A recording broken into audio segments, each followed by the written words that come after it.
On peut toujours se fier sur la compagnie Harley-Davidson pour sortir des nouveaux produits et on dirait que depuis quelques années, ils s'en vont beaucoup vers des produits sécuritaires, comme par exemple, Duc, cette veste-là qui est une veste haute visibilité. Donc, avec ça, on va se faire voir, même si elle est noire. Haute visibilité, 360 degrés. 360. On veut garder nos clients en forme et en moto le plus longtemps possible. Donc, qu'est-ce qu'on a là-dedans? On a inséré des bandes réfléchissantes un peu partout. C'est ça le principe? Ouais. Pour la portion haute visibilité, c'est qu'elle est visible tout le tour, contrairement à avoir simplement des bandes à l'avant ou à l'arrière, où la moto peut-être de côté, où le conducteur serait moins visible, le motocycliste.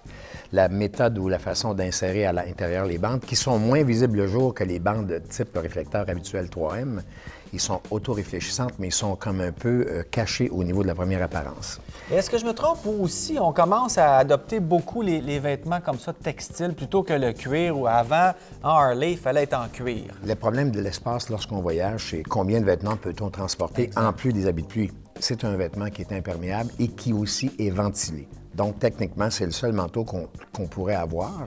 Il y a une doublure à l'intérieur qui s'enlève pour les températures chaudes. Oui. À même titre que dans les pantalons, il y a une doublure qui s'enlève aussi.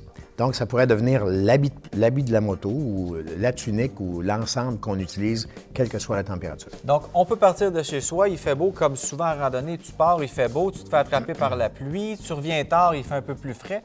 Bien, avec ça, tu as toutes les couches que ça te prend finalement.